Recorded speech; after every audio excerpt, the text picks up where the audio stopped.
Hey, I've said for years I've always wanted to vote for Mark Obenshain. But living in Fairfax, living in Louisa, and him in Harrisonburg, that never happened. This year, I have a chance to vote for Mark Obenshain. And you all have a chance to vote for him. He will be an outstanding Republican Attorney General who will uphold what we want to do. He'll be supporting Ken, he will be supporting DW, and he will be looking after you and what we believe in and to keep government out of here. Mark Obenshain.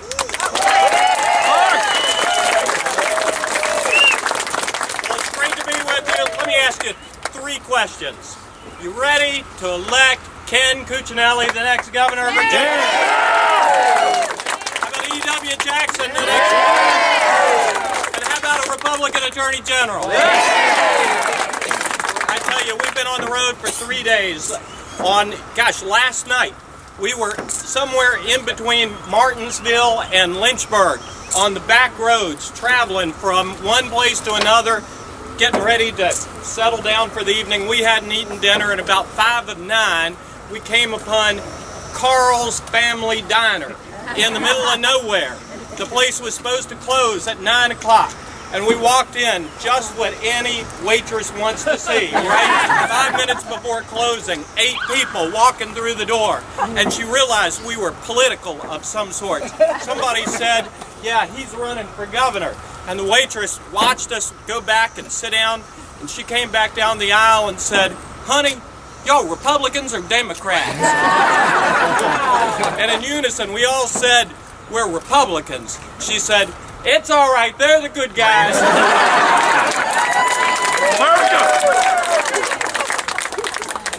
Well, let me say a word real quickly about the convention. I had a guy named Rob Bell running against me, and he was one of the finest candidates I've ever seen. Rob is a good friend. He was a great candidate. He is a great member of the House of Delegates. He and I have worked together for years.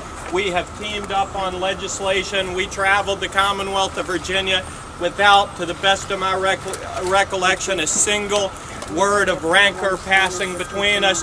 We had a discussion on the issues, and we discussed the fact weeks ago that whichever one of us emerged victorious from this convention as a result of the type of race that was run, we were going to have the winds at our back.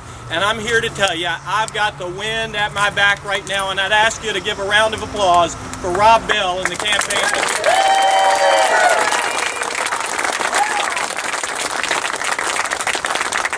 We'll be seeing more of that guy, I can assure you. He wore me out, I'll tell you right now. Well, ladies and gentlemen, I'm running for Attorney General because we need to have somebody who recognizes the fact that we've got a president who has consistently overstepped the bounds of his authority. And 4 years ago, when this guy was elected Attorney General, he was one of the first in the country to recognize the challenges that the states were going to be facing. He was quick to stand up, the first Attorney General in America to stand up and push back on Obamacare, and I'm proud of that. He was also quick to realize that the EPA was consistently overstepping the bounds of its authority, and I don't know why others didn't realize that, because Lisa Jackson, the administrator of the EPA, traveled the world telling people wherever she went that I have 15,000 employees working for me at the EPA who stand ready to fundamentally transform the American economy. Got that? I had some inkling that her job had something to do with clean air and clean water. But she set out from day one to change the economy, which to do, she had to overstep the bounds of her authority and the bounds of the president's authority, and she consistently did it. And Ken Cuccinelli stood up for the working men and women of Virginia by fighting against the war on coal. And we are going to have to continue to do that. It is not just about a bunch of coal miners in Southwest Virginia, and it is about them, for one thing, but it's about working Virginians, people who depend on their paychecks, people who want to work in factories, in manufacturing jobs across the Commonwealth, families who depend on paychecks in order to be able to pay their utility bills. I talked to a lady in Southside Virginia on the phone, a delegate to the convention, just last week. And I called her, and she said, you know what my number one concern is? She said, I work hard for my living. I depend upon every penny of every paycheck that I get.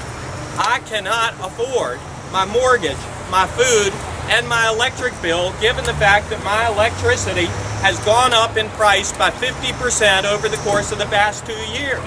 In large part due to the fact that we have an administration in Washington who's not standing up for the working men and women of Virginia and is intent upon this politically correct agenda of shutting down coal-fired power plants across the Commonwealth of Virginia. It's hurting the very people they say that they want to help. And we, Republicans, are going to stand up and fight for those working men and women across Virginia.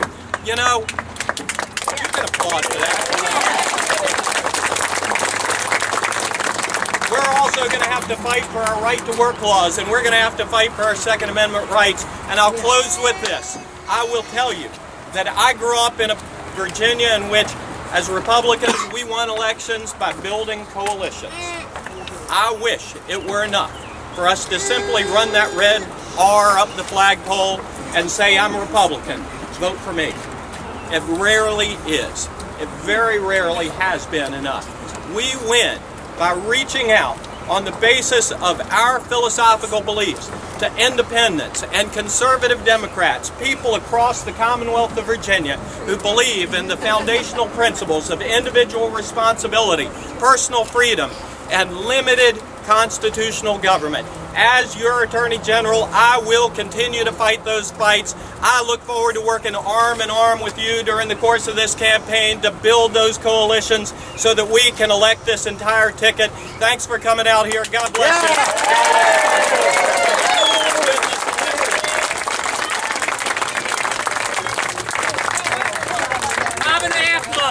5.5 months. We can't wait till September and October to start this. It's got to start now. He's going to be outspent. The future's really at stake on this one. The future of these kids down here. Future of grandkids. Future of all of us. Future of our Commonwealth and the future of our country. I want every one of you to go out of here and tithe a portion of your time between now and Election Day to make sure we preserve the heritage we have and we make a good life for these kids and these grandkids and all of you all. God bless you for coming, and let's get to work. Thanks.